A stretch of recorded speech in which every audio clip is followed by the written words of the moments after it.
थोड़ा सा मैं आप लोगों को बुक से भी समझा देता हूँ, क्योंकि बहुत बच्चे को नहीं समझ में आता है, मतलब जब वो बुक में पढ़ते हैं तो उनको समझ में नहीं आता है, इसलिए मैं थोड़ा सा आपको बुक से भी समझा देता हूँ।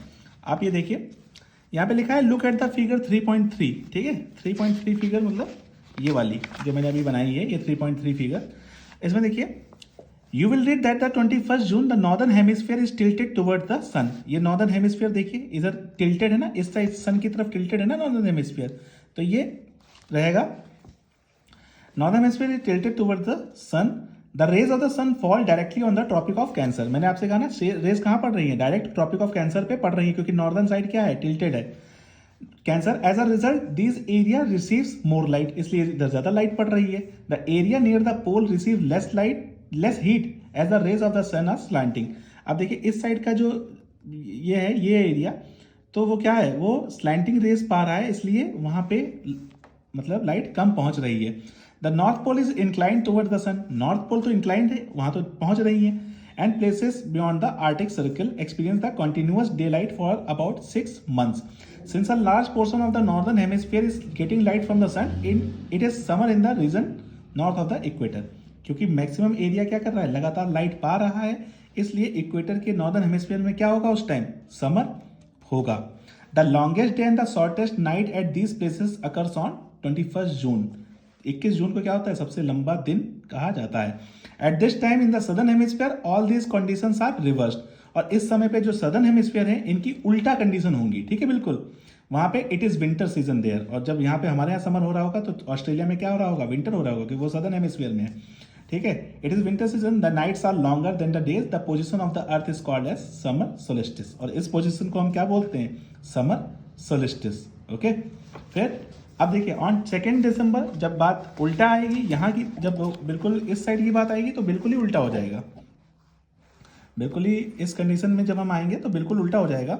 On 22 December the tropic of Capricorn receives direct rays of the sun as the south pole towards the it.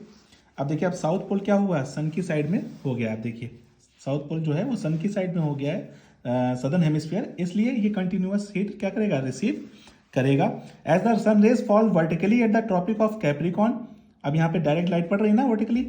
A larger portion of the southern hemisphere gets light, therefore it is summer in the southern hemisphere with longer days and shorter nights. The reverse happen in the northern hemisphere. और इस समय हमारे यहाँ क्या हो रही होती है, ठंडी हो रही होती है। The position of the earth is called as the winter solstice. और ये जो पोजीशन होती है इसको क्या बोलते हैं, winter solstice. Do you know that the Christmas is celebrated in Australia in the summer season? मैंने कहा ना कि क्रिसमस जो होता है ऑस्ट्रेलिया में वो समर सीजन में हो रहा होता है। क्यों, क्योंकि क्रिसमस हमारे यहाँ 25 दिसंबर को पड़ता है, और ऑस्ट्रेलिया में गर्मी हो रही होती है, क्योंकि सदर्न पार्ट है, सदर्न हेमिस्फीयर है, वो टिल्टेड है किधर, सन की तरफ। On 21st March and 22nd of September direct rays of sun falls on equator. At this position neither of the pole is tilted toward the sun, so the whole earth experienced equal day and equal night. This is called as equinox. Equinox मतलब equal, ठीक है, और day and night is called as equinox. On 23rd September it is autumn season in the northern hemisphere and the spring season in the southern hemisphere. देखिए northern में जिधर side light पड़ रही है that is called as autumn season, और जिधर side को light नहीं पड़ रही है that is called as the spring season, okay.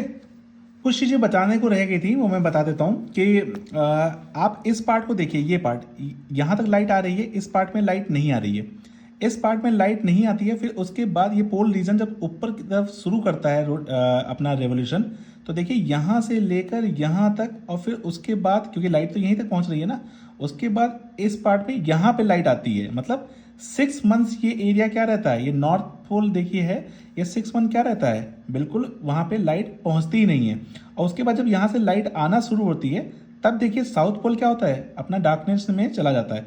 और फिर 6 months क्या होता है, नॉर्थ पोल में लाइट रहती है, लेकिन जो साउथ पोल होता है वो क्या रहता है, कंप्लीट डार्कनेस में रहता है, ओके। तो 6 नॉर्थ पोल एरियाज में कुछ रीजन ऐसे हैं जो 6 month क्या रहते हैं, लाइट में रहते हैं, और 6 month डार्कनेस में। सेम साउथ सदर्न हेमिस्फीयर में 6 months वो लाइट में रहते हैं और 6 months वो डार्कनेस में, ओके। अब चलिए कुछ क्वेश्चंस देखते हैं इस एनसीईआरटी के। पहला है what is the angle of inclination of earth axis with its orbital plane. Orbital plane से पूछ रहा है, ठीक है, आप ये याद रखिएगा, ऑर्बिटल प्लेन से, तो दैट इज 66.5 डिग्री, ओके। ये ऑर्बिटल प्लेन से पूछ रहा है तो दैट इज 66.5 डिग्री। फिर डिफाइन रोटेशन एंड रिवोल्यूशन, मैंने आपको बताया था rotation is around its own axis, moment of the earth around its own axis, and revolution is moment of the earth around the sun. Okay, what is leap year? Leap year कुछ नहीं होता है, ठीक है, year having 366 days. कितने days? 366 days with February of 29 days. February कितने दिन की होती है इसमें? 29 डेज की। तो that year is called as leap year, और the year which can be divided by 4 is the leap year. ठीक है, differentiate between the summer and the winter solstice. अब इसके डिफरेंसेस तो बहुत हैं, ठीक है। अभी आप अगर समर के लिखने चाहें और विंटर के लिखना चाहें तो इसके बहुत सारे डिफरेंसेस हैं। ये एक होमवर्क है जो आप लोग खुद करिएगा, इसमें डिफरेंसेस फाइंड आउट करिएगा कि क्या है समर और विंटर सोलिस्टिस में। मैं बता दे रहा हूँ कि समर सोलिस्टिस में जो समर नॉर्दर्न हेमिस्फीयर होता है that is tilted towards the sun, इसलिए नॉर्दर्न हेमिस्फीयर में समर हो रहा होता है, और मतलब तो समर सोलिस्टिस उस कंडीशन को बोलते हैं। और विंटर सोलिस्टिस में क्या होता है, that is southern hemisphere is tilted towards the sun और northern hemisphere is far away from the sun. ठीक है, दैट इज विंटर सोलिस्टिस। एक मैंने बता दिया, बाकी आप खुद ही करिएगा। What is an equinox?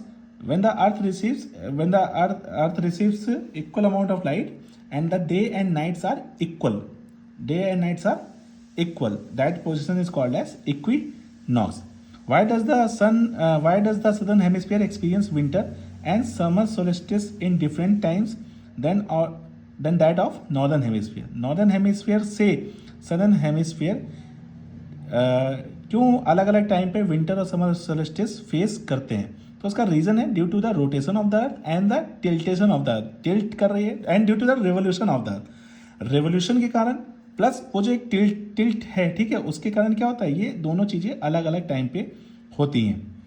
Y do the pole experience about 6 month day and 6 month night? मैंने अभी बताया ये चीज कि 6 मंथ डे क्यों होता है, क्योंकि 6 मंथ्स उसकी पोजिशन क्या रहती है, अर्थ से विंटर से लेकर विंटर सोलिस्टिस से लेकर समर सोलिस्टिस तक जो नॉर्दर्न पोल होता है वो हमेशा अर्थ सन की से क्या रहता है, दूर रहता है, इसलिए वहाँ पे लगातार 6 मंथ्स क्या होती हैं, नाइट होती है।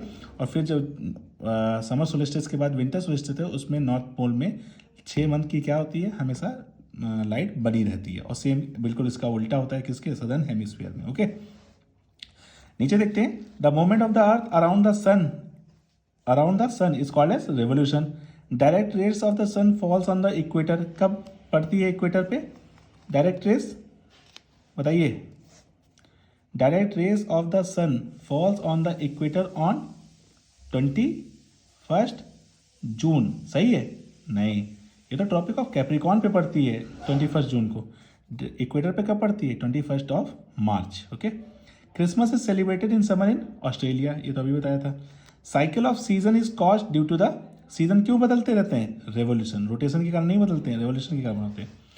फिर a leap year has 360 days, number of days. The daily motion of earth is called as earth day, ये तो अभी बताया भी था, अर्थ डे शुरुआत में ही।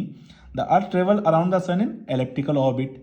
The sun rays fall vertically on the tropic of cancer on 21 June. Days are shorter during winter season. Okay, अब ये क्वेश्चन एक जरा मैंने एनसीईआरटी से अपनी तरफ से बनाया है। अब देखिए विद रेफरेंस कैसे बनाता है एनसीईआरटी, मतलब अगर एक एग्जाम में, यूपीएससी टाइप एग्जाम में कैसे आपको क्वेश्चन पूछेगा। तो जैसे आपको कॉन्सेप्ट पढ़ा दिया था समर एंड विंटर सोलिस्टिस का, इसका एक कॉन्सेप्ट था जो आपको पढ़ा दिया गया। अब वो पूछेगा कि जैसे with reference to the summer and winter solstice choose the correct one, आपको सही बताना है, ठीक है।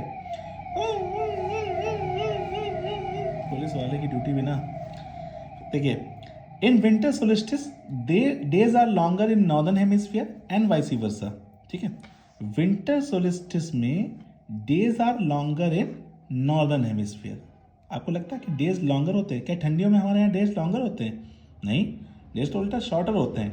ठीक है, तो यहाँ पे डेज आर, पहली बात तो शॉर्टर होना चाहिए, या तो यहाँ पे शॉर्टर होता, या तो अगर यहाँ पे लॉन्गर ही करना था तो यहाँ पे क्या कर देते, सदर्न हेमिस्फीयर कर देते। ठीक है, तब तो ये स्टेटमेंट सही हो जाता, वरना स्टेटमेंट ये क्या है, गलत है। ओके, तो ये वाइसी वर्सा तो सिर्फ एक कंफ्यूज करने के लिए वाइसी वर्सा लगाया गया था। फिर ड्यूरिंग इक्विनॉक्स पोजीशन पे whole earth experience unequal day and night. ये तो अनइक्वल यहाँ पे वर्ड क्या आ गया, गलत आ गया, अनइक्वल नहीं, it's equal day and night, तभी वर्ड ही पड़ा हुआ है इक्विनॉक्स, तो आपको ये भी ध्यान रखना है। तो ये भी क्या होगा, गलत हो गया। फिर आता है तीसरा, ड्यूरिंग समर सोलिस्टिस, मतलब 21 नवंबर को, yoga day celebrated across the world. अरे ये तो एक्स्ट्रा इन्फॉर्मेशन पूछ लिया तुमसे, ठीक है। तो आपको ये भी याद रखना है कि समर सोल्स्टिस मतलब 21 जून, और 21 जून को कौन सा डे पड़ता है? योगा डे पड़ता है। ओके, तो yoga day celebrated across the world. तो ये स्टेटमेंट क्या था? ये सही था। मैंने इसीलिए जब पढ़ा रहा था तो मैंने बताया भी था कि yoga day is celebrated on 21 of June, इसीलिए, ठीक है। And the fourth is Britain celebrate Christmas during summer. तो ब्रिटेन कहाँ है? ब्रिटेन तो नॉर्दर्न हेमिस्फीयर में। भाई ब्रिटेन तो इस साइड में है ना, यहाँ पे नॉर्दर्न हेमिस्फीयर में। और समर कैसे हो सकता है? क्रिसमस कब होता है? दिसंबर में होता है। ये वाला साइड जो है वो सन की तरफ टिल्टेड होता है, ठीक है। ये वाली साइड टिल्टेड होती है, तो ये वाला तो हमें, जब हमारे यहाँ ठंडी होती है तो हमारे ऊपर तो वो है, तो निश्चित है वहाँ भी क्या होगी? ठंडी ही होगी, विंटर होगा। तो इसलिए ये स्टेटमेंट भी क्या है? तो थर्ड वाला जो स्टेटमेंट है that is the correct answer. तो कुछ इस तरीके से क्वेश्चन क्या किए जाते हैं, पुट अप किए जाते हैं।